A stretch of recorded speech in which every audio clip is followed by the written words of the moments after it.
सबसे ज़्यादा इम्पोर्टेंट क्या है कि रासायनिक अभिक्रिया, सबसे नाम से स्पष्ट है कि रासायनिक अभिक्रिया क्या होती है, उसको समीकरण जो के रूप में किस तरीके से लिखना है, और संतुलित रासायनिक समीकरण क्या है ना। और दूसरी चीज़ ये कि जो प्रकार हैं उसके, वो कौन कौन से प्रकार हैं, रासायनिक अभिक्रियाएँ कितने प्रकार की होती हैं, इन सभी प्रकारों के बारे में हमने पढ़ा है। कौन कौन से प्रकार हैं? संयोजन अभिक्रिया, संयोजन का मतलब ही होता है जुड़ना, यानी कि दो चीज जुड़ रही, मतलब वो संयोजन हो गया। वियोजन मतलब होता है टूटना, बिछड़ना, ठीक है, यानी एक चीज टूट जा रही है, वो वियोजन अभिक्रिया हो गई। एक क्वेश्चन इसमें ये भी बन जाएगा आपका, आई थिंक कि जो हम खाना खा के भोजन करते हैं वो जो है उसमें कौन सी अभिक्रिया हो रही है, क्वेश्चन होगा, सारी चीजें देखना, ठीक है। और संयोजन हो गया, वियोजन हो गया, इसके बाद है कौन सी अभिक्रिया हो रही है। देखो क्या पढ़ाया मैंने, देखो पढ़ाया था कि नहीं। इसके बाद है देखो कहाँ गया, इसके बाद कौन सी अभिक्रिया है, वो भी हाँ विस्थापन अभिक्रिया। पावरफुल जो रहेगा वो रिमूव कर देगा दूसरे को, ठीक है। विस्थापन में जो रिमूव तो कर दिया, तो साथ में जो बचे लोग हैं वो भी आपस में क्या हो जाएंगे, जुड़ जाएंगे। तो इसके बाद जो थी द्विविस्थापन अभिक्रिया, ये समझ लिया। इसके बाद द्विविस्थापन में क्या था कि दो लोग हैं आपस में, अगर जो अच्छे दोस्त हैं वो बदल करके अपनी दोस्ती में को पक्का कर लेते, तो जो बचे लोग हैं वो भी अपना जो है वो दोस्ती पक्का करेंगे, यानी आयनों का आदान प्रदान हो जाएगा सब में, ठीक है। तो उपचयन और अपचयन की अभिक्रिया क्या थी? उपचयन का मतलब वो ऑक्सीजन की वृद्धि, उपचयन मतलब ऑक्सीजन की वृद्धि, अपचयन मतलब हाँ ऑक्सीजन की कमी या हाथ जिसको बोला जाएगा। संचारण क्या है? संचारण का मतलब होता है खराब होना। संचारण जैसे ही आपके दिमाग में, मतलब सुना आपने, आपको दिमाग में आ जाना चाहिए खराब होना, यानी कि कोई चीज़ खराब हो रही है। अब खराब क्या क्या चीज़ हो सकती है, यहाँ पर अगर हम ठोस चीज़ों की बात करें, संचारण जो जनरली धातुओं की बात हो रही है यहाँ पे, चाहे वो लोहा हो, चाहे वो चांदी हो, चाहे वो कॉपर यानी तांबा हो, सब जो है वो कुछ खराब हो जाता है। क्यों खराब हो जाता है? क्योंकि उसमें ऑक्सीजन जो है वो अभिक्रिया कर लेती है, ठीक है, ऑक्साइड के रूप में उसकी परत चढ़ जाती है, तो कलर उसका चेंज हो जाता है। और लोहे में जंग इसी के कारण लगती है, क्योंकि आयरन जो है वो आयरन ऑक्साइड बना लेता है, और चांदी के ऊपर काले कलर की परत चढ़ जाती है, ठीक। विकट गंधिका क्या चीज़ है? इसमें वसा ही होती है, यानी जिसमें तेल है और तेलीय खाद्य सामग्री के तेलीय खाद्य सामग्री जो है वो क्या होता है, उसमें उसका स्वाद और गंध जो है वो चेंज हो जाता है, तो उसको बोलते हैं कि उसमें विकट गंधिका उत्पन्न हो गई है। होता क्यों है? क्योंकि इसमें भी क्या होता है, वो जो वसा है वो क्या करती है, ऑक्सीजन के साथ में अभिक्रिया कर लेती है, तो इसके लिए उनको खराब होने से बचाने के लिए प्रतिऑक्सीकारक मिला दिए जाते हैं। चिप्स वगैरह आपने देखा होगा, नमकीन वगैरह कुछ दिन तक रखा रह जाता है, सील जाता है, खराब हो जाता है। लेकिन पैकेट वाले चिप्स खराब होते हैं क्या? नहीं। क्यों नहीं होते हैं? क्योंकि उसमें नाइट्रोजन भरने का क्या कारण है? कारण बताओ, कारण। क्योंकि ऑक्सीजन नहीं, तो नाइट्रोजन ही क्यों भरते? हाइड्रोजन भरते हैं, और क्या भरते हैं? हल्की गैस है, अक्रिय गैस है, जल्दी क्रिया नहीं करती, बहुत धीरे धीरे क्रिया करती है, तो वो चीज़ें खराब नहीं होती, ठीक है। अक्रिय गैस है तो कम सक्रिय गैस से युक्त है, इसलिए इसमें नाइट्रोजन को भर देते हैं। ये सब हो गया। अब यहाँ पर थोड़ी ये चीज़ें हम लोग देख लेते हैं, ये क्या है। नीचे दी गई अभिक्रिया के संबंध में कौन सा कथन जो है वो असत्य है? ध्यान दीजिएगा, असत्य की बात की गई है, यानी कौन सा कथन गलत दिया गया है। पहला दिया है लेड ऑक्साइड कार्बन के साथ अभिक्रिया करता है। अब यहाँ पर क्या हो जा रहा है, कार्बन जो है वो ऑक्सीजन से जुड़ जा रहा है, और लेड ऑक्साइड का ऑक्सीजन जो है वो हट जा रहा है। कौन सी अभिक्रिया हो रही है इसमें, पहले ये बताओ। ऑक्सीजन का क्या हो रहा है? हट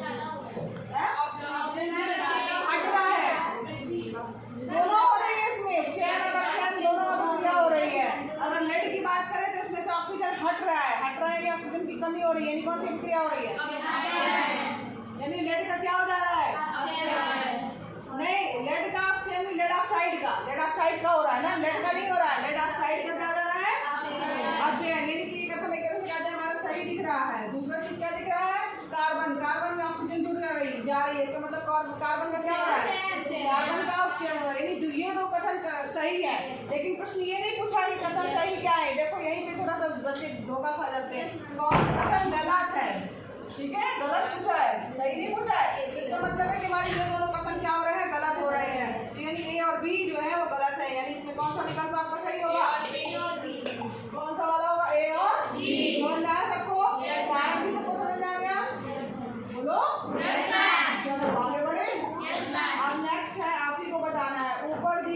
अभिक्रिया है। कौन सी अभिक्रिया है?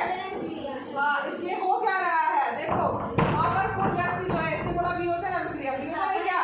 देखो ध्यान से हो क्या रहा है। नेक्स्ट में एल्यूमिनियम जो है वो इसके साथ जुड़ जा रहा है, उसको अकेले कर दे रहा है। कौन सी अभिक्रिया हो सकती है? पावरफुल जो है उसको हटा दे रहा है, तो अभिस्थापन अभिक्रिया। यानी कौन सा विकल्प सही हो जाएगा इसका? बी वाला। बिल्कुल सही है ना? समझ में भी आ रहा है? किसी को कंफ्यूजन है पूछ लेना, थोड़ा जल्दी पढ़ रहे हैं क्योंकि थोड़ा सा क्वेश्चन ज्यादा है। ठीक, लेकिन समझ में आ जा रहा होगा आपको, क्योंकि आप जवाब दे रहे हो। क्योंकि यहाँ पर देखो एल्यूमिनियम जो है आज के इसके वाले के साथ जुड़ रहा है ना, इसको अकेले कर देना है, यानी विस्थापन कर देना, प्रतिस्थापित कर दे रहा है। नेक्स्ट क्वेश्चन में आइए। हाँ, तीसरा क्वेश्चन है लौह चूर्ण पर तन हाइड्रोक्लोरिक अम्ल डालने से क्या होता है? सबसे पहले फार्मूला लिखिए। लौह चूर्ण यानी लोहा Fe, हाइड्रोक्लोरिक अम्ल HCl, है ना।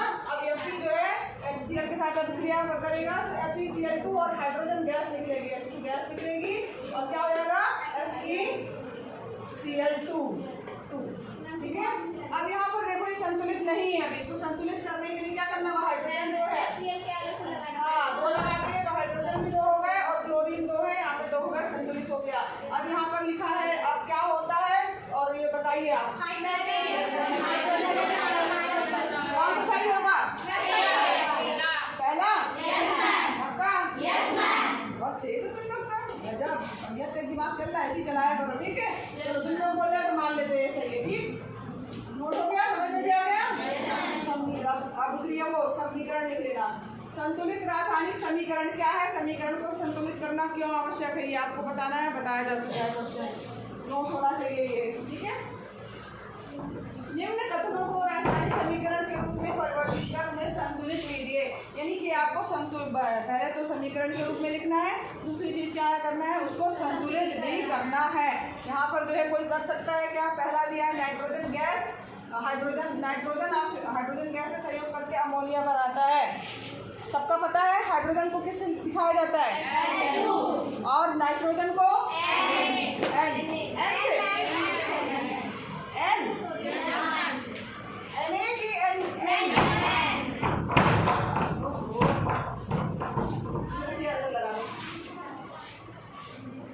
से, यहाँ पर नाइट्रोजन जो है सहयोग करके अमोनिया बनाता है। यहाँ पर सबसे पहले आपको क्या करना है? नाइट्रोजन जो है इसका कलर देख कर रहे हैं, नाइट्रोजन यानी क्या हो जाएगा आपका?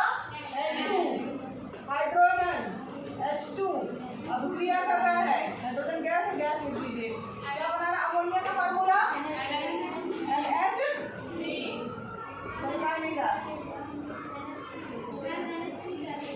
NH3, ये लिखा है अमोनिया बना रहा है। आपको समीकरण ही लिखना है, केवल शब्दों में लिखा हुआ है ना। अभिक्रिया करेगा। अब यहाँ पर संतुलित तो है नहीं, यहाँ हाइड्रोजन 3 है, यहाँ 2 है, तो यहाँ पर इसका मतलब आपको 2 लगाना पड़ेगा। अब 2 लगाएंगे नाइट्रोजन 2 होगा, ये तो संतुलित हो गया, मगर यहाँ हाइड्रोजन 2 है, यहाँ कितने होगा? 6, 3 लगाना पड़ेगा। ठीक है, संतुलित हो गया? समझ में आ रहा है? नोट कर लीजिए। नाइट्रोजन गैस हाइड्रोजन से सहयोग करके अमोनिया बनाता है। इसको रासायनिक समीकरण में भी हमने परिवर्तित कर दिया और संतुलित भी कर दिया। संतुलित भी करना समझ में आ गया, बराबर होने चाहिए दूसरी तरफ से। फिर दिया है हाइड्रोजन सल्फाइड गैस का वायु में दहन होने पर जल और सल्फर डाइऑक्साइड जो है वो बनता है। हाइड्रोजन सल्फाइड यानी आपको HCl गैस लिखना होगा। चल क्यों नहीं रहा भाई? चलिए चार्ज नहीं है क्या? हाँ, अच्छा,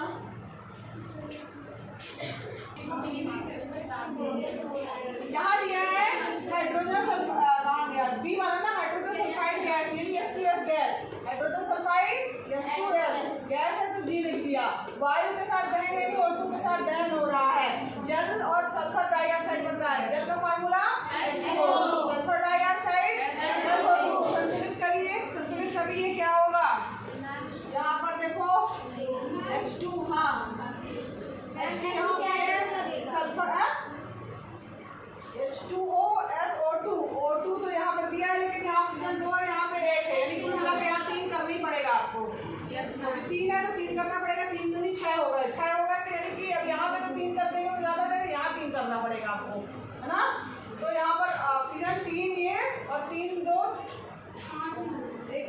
गड़बड़ हो रहा है कुछ।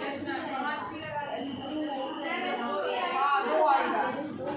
यहाँ पर अगर 2 करते हैं तो ऑक्सीजन कितने हो गए?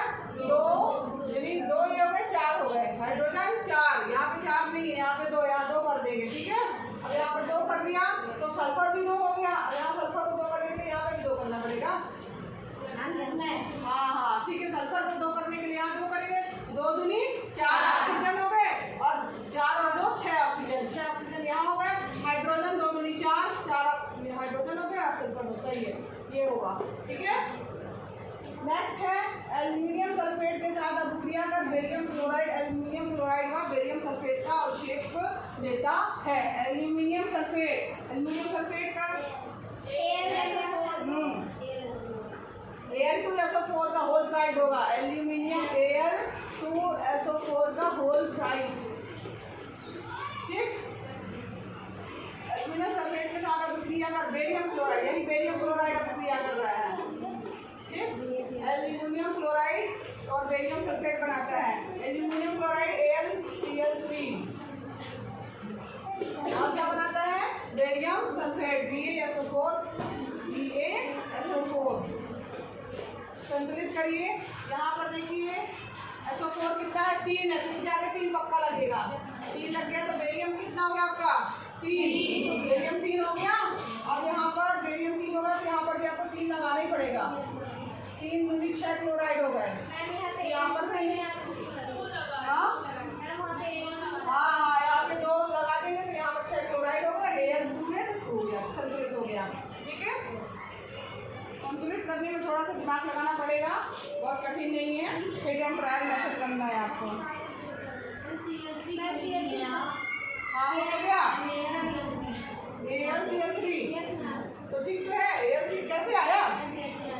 अरे तुमको नहीं पता, ये Al है और ये Cl है। Al की वैलेंसी एल्यूमिनियम की 3, क्लोराइड की 1, ठीक है। यहाँ प्लस Cl है माइनस 1, ये क्रॉस मल्टीप्लाई होता है।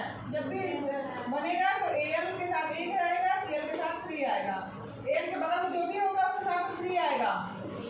देखो यहाँ पे Al के साथ में SO4 है तो यहाँ देखो 3 आया है। ये Al का 3 है और ये SO4 का 2 है, ठीक है। चलो पोटेशियम धातु जल के साथ क्रिया करके पोटेशियम हाइड्रोक्साइड एवं हाइड्रोजन देती है। पोटेशियम धातु के, ठीक है। और किसके साथ अभिक्रिया कर रही है? पानी के साथ अभिक्रिया कर रही है, H2O। पोटेशियम हाइड्रोक्साइड का फार्मूला KOH और हाइड्रोजन गैस यानी H2 गैस निकल रही है, गैस के रूप में जी लिख दिया। संतुलित करिए इसको। यहाँ पर देखो OH, हाइड्रोजन 2 है तो 1 3 है ना। यहाँ पर अगर मान लो 2 लगाते हैं तो कितना हो गया? 4 हाइड्रोजन हो गए। नहीं ये नहीं आएगा, 2 3 होगा। KOH पोटेशियम, यहाँ अगर यहाँ पर 2 लगाते हैं तो ऑक्सीजन 2 हो गए। यहाँ पर भी आपको 2 लगाना होगा, 2 ऑक्सीजन हो गए। हाँ ठीक है, हाइड्रोजन 2 है और यहाँ पर भी हाइड्रोजन 2 तो 4 हो गए। 4 हो गए, ऑक्सीजन 1 है, यहाँ 2 लग गया, 2 हुए। यहाँ पर भी ऑक्सीजन क्या 2 लगा, 2 4 हो गए। अब पोटेशियम यहाँ पर के कितने हैं? 2, यहाँ पर 2 लगा दीजिए, संतुलित हो गया। दिख रहा है आपको? समझ में भी आ रहा है? संतुलित करने में बस थोड़ा सा देखना है कि कैसे संतुलित होगा।